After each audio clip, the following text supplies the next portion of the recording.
Hello everybody, welcome back to the Bad Bookers Wrestling Podcast. My name is Jack and today we are reviewing Monday Night Raw once again. A very dull Monday Night Raw, I thought, with a very exciting ending. It was a proper good ending to Raw. What it should be for a go-home Raw of a go-home Raw for Survivor Series. But let's kick off from the start of the show. We had a battle royale. It wasn't a promo or anything like that. It was a match to start off Monday Night Raw, which was the first time ever I think that might have happened. And it was a battle royale to see who would captain the tag team 5v5 Survivor Series. So you had the likes of Ascension, Chad Gable and Bobby Roode, the Revival, Rhino and Heath Slater, B-Team, Lucha House Party, all three members of Lucha House Party for some reason. And there was a couple of others, I think, I can't remember them all. But that lasted for all of 5 minutes, if that. And before Braun Strowman's music hit and just demolished everyone. So he's already buried the tag division once with Nicholas, and now he's doing it again. Top bloke. Absolute top bloke. He came out, he got a chair, he got a microphone and said, "Look, I can't be bothered to chase after Baron Corbin anymore. I'm staying in this ring and he can come to me so I can give him these hands," as he would say. But it wasn't Baron Corbin that came out to confront Braun Strowman. It was indeed Stephanie McMahon. And Stephanie said, "Look, we got to concentrate on Sunday. We got to concentrate on SmackDown and Shane and beating them. So if you help us do it on Sunday, I'll give you whatever you want." And Braun said, "I want Brock Lesnar. I want a Universal title match. I want Baron Corbin, where I can pick any of the stipulation." And Stephanie McMahon said, "Yep, you can have Baron Corbin, you can pick the stipulation, you can have Brock Lesnar in a Universal title match." Which, apparently Brock Lesnar's only contracted to 2 matches, so I don't know if it's going to be Braun Strowman. Probably not, but I don't know what's going to go on. 2 matches, including the one against AJ, I think. There's also rumours that Brock Lesnar's holding the title to Mania again. So I don't know what's going on. But who came out? No, Ronda Rousey came out and did a kind of like a promo against Becky, and then she was like, "Oh, maybe I don't have to wait until Sunday to take someone's arm," and just turned to Stephanie before Baron Corbin came out and started calming everyone down, if you will. Saying, "Look, we need to concentrate. We got a big event on Sunday. We need to beat SmackDown and whatnot and all that crap." And Ronda Rousey just judo flipped fucking Baron Corbin on his back, which is fair enough. Don't blame him. Baron Corbin then stood up and was like, "What the hell are you doing?" As Ronda was walking to the back, turned round, and Braun Strowman even was there to confront him. And Stephanie said, "Look, shut up, Baron. Braun, just leave. Go," and all that. So it was quite an interesting start to Raw. Yeah, quite. That's all I can say about it. It wasn't good. It wasn't bad. It was just it was there. It was a start to Raw. At least it didn't actually start with a promo. It started with a match. It's just a shame the match didn't go too long. But hey ho, the next match, or the first match, if you want, as the other one didn't finish properly. Tamina defeated Ember Moon. So once again, Ember Moon's lost against this duo of Tamina and Nia Jax, and it's just a bit of a shame, really, how Tamina is now higher up on the card than Ember Moon. After, I would say Ember Moon's twice the wrestler Tamina is, and it's just annoying, especially when you thought Ember was going to get somewhere, and now she's just kind of like at the bottom of the pile again, after losing week on week. I think 3 or 4 weeks in a row, like including the Evolution, where she's lost every week. So a bit annoying, but hey ho, Tamina and Nia Jax are the team to be pushed at the moment, and we'll talk about that later on in the night. Dean Ambrose confronted Seth Rollins. Seth Rollins being interviewed in the ring by Corey Graves, and he was saying, "Look, I know you're physically, Corey Graves saying to Seth Rollins, I know you're physically there for Sunday, but how are you mentally? And Seth said, look, at the moment, I'm not concentrating on Shinsuke Nakamura because it's Seth Rollins Shinsuke at Survivor Series. I just want to get answers from Dean Ambrose. And Corey Graves, rightly saying, if you don't concentrate on Sunday, if you don't get your head, I think what he said is, if you don't get your head straight, Nakamura's going to take it off, something like that, which is very good, very good. Putting over Shinsuke Nakamura there, which he needs a little bit nowadays. But that was good. He said, look, that's this Sunday. When a match happens, I'll be laser focused on Nakamura, but until now, I want answers from Dean Ambrose. And Dean Ambrose came up on the Titantron. He was backstage or in the car park somewhere with a barrel which was lit on fire, very close to a car, which, anything could have happened. Mad guy having a barrel that close. Looked like the start of a rap album, if anything. But Dean Ambrose was going on. He was saying, why should I give an explanation? Why should I do any of that? When I was in the Shield, I felt strong, but then I realised quickly that when I was in the Shields, I was always protecting you, which made me weak. I was protecting Roman, which made me weak, and all that. Which, fair enough. If that's the way I think. If you're in a team of three, you're going to be stronger. That's how I feel. But if he feels that having to protect his brothers makes him feel weak, that's fine by me. It's fine by me. Whatever you want, Dean. Whatever you want. He then lit his Shield vest on fire, signalling the end of any Shield reunion, I would have thought.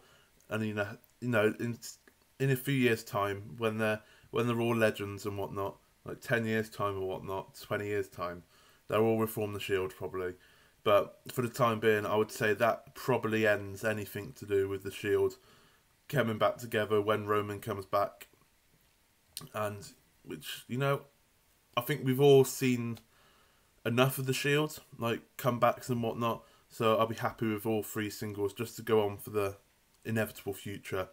Like, we don't really need to see another Shield reunion, which was, it was a decent promo, to be fair. Very good promo. And Seth didn't really answer him. He just kind of threw his mic to the ground and walked off backstage. And that was the end of that. Quite an abrupt end. But then we had Kurt Angle's music hit. But it wasn't Kurt Angle. It was Dolph Ziggler. The record scratch actually worked quite well for once. Dolph Ziggler and Drew McIntyre came out to the ring. Drew McIntyre saying how he humiliated Kurt Angle and whatnot. Very, very good promo saying how Raw is his show now and that everyone should follow his lead. Before Finn Balor coming out and was just telling him to shut up and whatnot. Before Drew offered him a Claymore kick right to the face. And then during the ad break, Baron Corbin issued a match between Finn Balor and Dolph Ziggler. Finn apparently wanted Drew, but got Dolph instead, and it was quite a decent match, to be fair, as you would expect from Dolph Ziggler and Finn Balor. And Finn Balor won, which Dolph Ziggler's on a bit of a losing streak now. I fully expect this partnership to end on Sunday, Dolph and Drew, because Dolph's now on a massive losing streak. I can't remember the last time he won a match. He lost last week, he lost at the World Cup, he's lost this week. Like, what's the point? If Drew McIntyre wants to say that if Raw's now his, but his buddy is losing every week, what's the point? But then, just after the match, Stephanie McMahon announced that Finn Balor was going to be involved in the Raw Men's Survivor Series team. And good to see Finn Balor there. And the team is now Finn Balor, Dolph Ziggler, Drew McIntyre, and Braun Strowman. Next up, we had the Riott Squad come out and say they were playing off this a normal heel tactic where they pretend to apologise. And Ruby Riott was saying how she was sorry for breaking Natalya's dad's sunglasses, Jim the Anvil Neidhart's sunglasses, last week. And she was like, no, I'm not. I was happy to see Natalya squeal like a little pig. Wasn't that? Well, she didn't say that, but it was essentially what she said. Before Natalya coming out and attacking Ruby Riott, before obviously the numbers advantage, the Riott Squad took control and beat her down and stood tall over her. And this feud's carrying on. I assume Natalya and Ruby Riott, which I don't mind. Obviously, we've seen the 6-women tag match between Natalya, Bayley, and Sasha versus the Riott Squads, and it's kind of like an offset from that. But I'm not too fussed as long as it's just Natalya and Ruby Riott. So that's fine by me. Next up, we had the Battle Royale that we were supposed to have at the start of the show. This happened now, and it was determined, like I said, the captain of the tag team Raw Survivors team this Sunday for Survivor Series. And it was won by Bobby Roode and Chad Gable. They eliminated the Ascension last, did they? Yeah, I'm pretty sure it was the Ascension they eliminated. 99% sure they eliminated the Ascension last to become the captains of the Tag Team Survivor Series team. The team was announced, obviously Usos and the New Day on the SmackDown side of things, which the rest of them will be announced tonight. The team for Raw, off the top of my head, is Bobby Roode and Chad Gable as captains. You got the Revival, you got the Ascension, you got the Lucha House Party for some reason. I mean, why are they there? And you've got the B team as well. So quite a weak squad. Judging by how they've booked Raw tag team, they could have Usos and New Day, and the Usos and New Day wouldn't surprise me if they won. If they beat all 5 teams, if I'm honest. Because looking at that Raw Survivor Series team, you've got very, very good teams in there. Like the Revival, one of the best tag teams in the world. The B team are decent. Like Bo Dallas and Curtis Axel, they're decent wrestlers. The Ascension, quite good in NXT. Obviously, since come to the main roster, a bit turd. Lucha House Party, fantastic athletes, fantastic wrestlers. And Bobby Roode, class acts. Chad Gable, one of the best amateur wrestlers around, emulating Kurt Angle and whatnot. But as they're booked on Raw, not a chance. Not a chance. They're gonna win. I don't think. Not a chance. Next up, we had a Brock Lesnar coming out. Paul Heyman even doing his usual shtick, putting off a 4.5-star promo as he does usually, before being interrupted by Jinder Mahal of all people. And Jinder was saying, look, you gotta respect AJ Styles. He obviously beat me last year because I was too focused on facing you, Brock, at Survivor Series. So that was good continuity there, I thought. Like bringing up last year how it was supposed to be Jinder versus Brock at Survivor Series before AJ defeated him. And in Manchester, of all places, wasn't it? And it was in the end AJ versus Brock, which was the very good match, which hopefully it'll be as good as last year, this year. But then Jinder Mahal did all his shanty bollocks before Brock Lesnar demolished them all, and he was launching the Singh brothers quite dangerously, really. There was, who was it? Was it Sunil Singh? The one who hasn't been injured recently. I think it's Sunil. Just landing on his neck constantly after every suplex, constantly landing on his neck. And he was either selling it really well or he's legit breaking his neck each time. It looked horrible. But yeah, Brock Lesnar was just destroying everyone. I say everyone, just Jinder Mahal and the Singh brothers, as they do. Because, you know, if there's one thing the Singh brothers are good at, it's wrestling. But if there's another thing, it's taking bumps. And, you know, I hope that they get paid fairly well to take bumps every single week, because they get brutalised most weeks. Next up, we had the main event. No, it wasn't the main event. There was a match just after this, which I forgot about, which, to be fair, do you blame me? It was Bobby Lashley versus Elias to see who would the last member be of the men's Raw Survivor Series team. Bobby Lashley ended up defeating Elias due to a count-out, because as Elias was trying to get back into the ring, Lio Rush was under the ring and held onto his foot, a bit like Hornswoggle. Was it in one of the Battle Royale? Who was it? Hornswoggle did it to someone. Was it the Great Khali? I can't remember. The Hornswoggle definitely did it though. Just held someone's foot down so they couldn't get back in the ring. And yeah, Bobby Lashley's in the Survivor Series team as the last slot. So it's now Bobby Lashley, Finn Balor, Drew McIntyre, Dolph Ziggler, and Braun Strowman as your 5 Raw men, which is quite a strong team, to be fair. Quite a strong team. But then we did have the main event matchup. Alexa Bliss came out with her women's Raw women's team even. Alexa Bliss came out, she led out Nia Jax, Tamina, and Mickie James. And she was like, look, I know there's only 3 of us, or 4 of us. She's captain, obviously, but she's not wrestling. I told Natalya to go home because she emotionally wasn't there. But we're going to have a match to determine who's going to be the last member of the Raw Women's Survivor Series team. Out came Bayley and out came Sasha Banks, and they were having a match. Finally a match to determine who was going to be the last member of the Women's Raw Survivor Series team. And it was neither of them. About 5-10 minutes in, the heels, Nia Jax and all that, Tamina, Mickie James, jumped in the ring and just beat down both Sasha Banks and Bayley. And Alexa Bliss was like, oh, that was fun. But I'd already decided. So here's the last member. It is indeed Ruby Riott. It's the last member of the Raw Survivor Series team. You know, people are saying that it was a waste of time. Why did they have Bayley versus Sasha and whatnot? I thought it was very good, if I'm honest. It's a real heel tactic. Have two faces, have 2 friends face off against each other, and then be like, actually, I'm going to get a heel in. You know, sod you two. I thought it was good. I thought it was really good.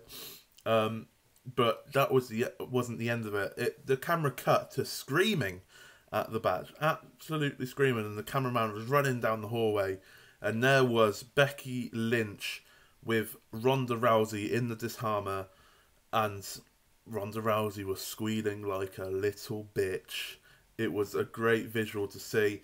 Becky let go even after refs and whatnot came in, went out to the ring, music hit, the crowd went mental. Becky was just swagging down to the ring like Conor McGregor or someone like that, and there was... Who was in the ring? There was Alexa Bliss. You know, there was the Survivor Series team minus Natalya, and Alexa Bliss was there as well. I don't think Bayley and Sasha were stood in the ring. I think they were selling on the outside at the time. But Becky Lynch came down to the ring, got up to the ring, and then the rest of the SmackDown women's roster came out, and it was pummeling everyone. Becky Lynch was pummeling people, just madness was going on, and then Ronda Rousey's music hit. She came storming down to the ring. I don't know if anyone noticed, but she nearly just Titus O'Neil'd it, because she kind of jumped into the ring, but she hit the rope as well. It looked all a bit like running down the ramp, and she got some momentum, and it could have gone horrendously wrong. But then Becky Lynch at this point I think she'd broken a nose or something like that. I don't know what was going on, but I think I saw a video, Nia Jax accidentally elbowing her or something like that, and her face was just covered in blood. She had a chair, she was swinging the chair at Ronda, smashing the chair around her back, because not her face, can't do that anymore. And it just looks incredible. It's incredible visuals. And Becky Lynch and the rest of Team SmackDown laid out the rest of Raw, walked up this crowd, and Becky Lynch, the last visual you saw of Raw was Becky Lynch at the top of the stairs in the crowd, just with her arms out like, come on then, this is my show now. Face covered in blood. It looked fantastic. And if there's one person that's as over as anyone, it's Becky Lynch. And I really hope they have an interesting match, finish to the match even, because, I can't see Becky Lynch winning. But after this, I would hope it's just a full-on brawl, and it kind of ends in like a no contest or something like that. So, because Becky Lynch is just red hot at the moment, and you're not going to have Ronda Rousey lose, because that's not a clever business decision, is it? To have your most money maker lose, and then have the most red hot female red hot wrestler on the roster just lose. So I think if it ends in a no contest, I think that would be perfect decision in my eyes. And what was I going to say? And yeah, I guess I can't remember what I was going to say, so I'm going to end it there. But yeah, it's a fantastic ending to Raw. A fantastic ending to a very dull Raw, which is what was needed for a go-home show. overall, because just to send everyone home like, oh my god, that was fucking brilliant. Let's tune into SmackDown, see if it happens again. You know, madness occurred, and it was fantastic. But if you did like that, please leave a like on the video. Please subscribe if you haven't done so already, or you're new around here, or whatnot. And I shall see you tomorrow night for SmackDown Live review, where hopefully we get maybe a little bit of similar actions happening. Maybe not with the women, maybe with the men, or something like that. Don't know what's going to go down. We need the rest of the SmackDown Tag Team Survivor Series team to be announced tomorrow, and whether or not Charlotte is actually captaining SmackDown Live's women's team. She was there for the attack, but is she actually captaining it? We don't know. But yeah, like I said, like, subscribe, and I shall see you again tomorrow for SmackDown Live. Thank you very much for watching.